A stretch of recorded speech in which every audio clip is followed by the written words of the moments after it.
Hello and welcome everyone. It is time to enter the kumite. Remember, this is not a sport. You don't play fight. What's up, fight fans? Now, before you get upset at me for saying the PFL is better than UFC, let me explain. I'm not saying that the PFL is better than UFC overall. There's just some key differences that should be pointed out. So let's get into the matchmaking. So the UFC's matchmaking format is very similar to what boxing has done for years now, and it works. Basically, UFC will offer specific matchups to the fighters, and they'll leave it to both fighters to choose if they'd like to sign the contract. Now, this is good for potential stars to cherry pick their way to the top and end up in high caliber fights once they've made a name for themselves. Most fighters don't want to take on the most dangerous person in the division who isn't popular, especially the people who have less exciting style for the casuals. Think about it. Why would Conor McGregor want to take a fight with someone like Merab Dvalishvili on his way to the top? Most people don't know who he is, and when they tune in to watch, all they see is Merab ragdolling him and holding him down. It would make Conor look like he isn't talented, and the world would see him lose like that to a quote-unquote nobody. This format really hurts fighters who don't appeal to the casuals. There are some very high-level fighters that may never have their chance to shine in an organization like UFC. The PFL took a different approach in that they actually host bracket tournaments that play out through a season. I'm not sure if the fights are randomly generated or if there's a team that puts the fights together. Either way, this takes away the ability for fighters to avoid unfavorable matchups and prolong someone else's success. If a fan is tuning in and they watch who they think is the better fighter get beat, they are more likely to follow this new person that shut them out.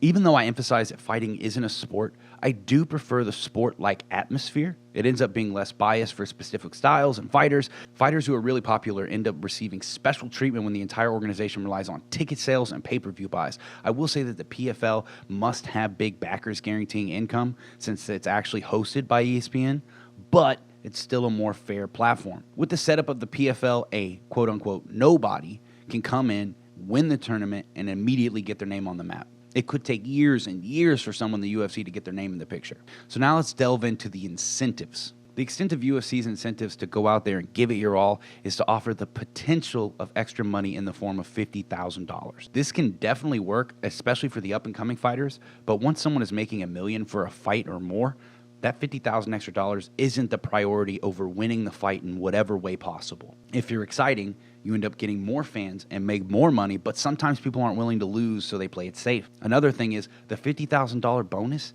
isn't guaranteed no matter how hard you try. Now, the PFL has built-in incentives in the form of the point system for their tournaments. If a fighter wins in the first round, they receive 6 points. If they win in the second, 5, and the third, 4. If a fighter wins via decision, they receive 3 points and no points are rewarded for a loss. This format really incentivizes the fighters to give it their all. If you win both of your starting fights by decision, you aren't guaranteed to make it to the finals as you will only earn 6 points. And if other fighters win by 2 first-round finishes, they will receive 12 points. So simply winning the fight isn't enough to be on top within the PFL. And there's a couple other factors I would like to go over really quickly. In the PFL, a fighter who is overweight on the scale at weigh-ins will be deducted 1 point in the standings in the PFL season structure and will be ineligible to win any points from that bout. This almost surely removes him from being able to progress throughout the tournament.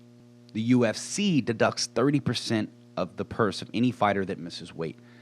This can definitely urge fighters to cut the weight necessary. But if worse comes to worse, they can show up, win the fight, and make their money. It can even give fighters the edge in a fight as they don't have to cut the last few pounds and they get to preserve their health. And again, if someone is already wealthy, this may not hurt them too much, especially if they have hustles that they handle outside of MMA. My one major problem with the PFL is the added rule of taking away elbows. I mean, that is just ridiculous. They're taking away a significant weapon that fighters utilize in the I really can't stress enough how big of a flaw this is for an MMA organization. I honestly want the UFC to take the extra step and allow for knees to a grounded opponent. I'm not sure if they can do that due to athletic commissions, but ONE FC has shown that they aren't so dangerous that they need to be illegal. Dana White is always bitching about how boring some of these wrestlers are, but imagine if they could hold someone in sprawl and knee them to the head over and over again. It would really help to keep the scrambling and the cage work interesting if things end up in a stalemate. Again, I'm not saying that the PFL is better than the UFC. However, I would love to see some changes implemented within the UFC structure. I don't think they ever will do that due to their successful formula, but it would be nice to see. I do see the UFC eventually becoming a bit of a circus that's built more around superstardom than martial arts. I hope not, but only time will tell. With that, I'll go ahead and wrap things up. If you like the content we're providing, make sure to like, share, and subscribe. If you disagree with our picks, make sure to berate us down in the comments below. You can also follow us on Instagram and Facebook, and you can even follow me personally on Twitter. Remember, this is not a sport. You don't play fight.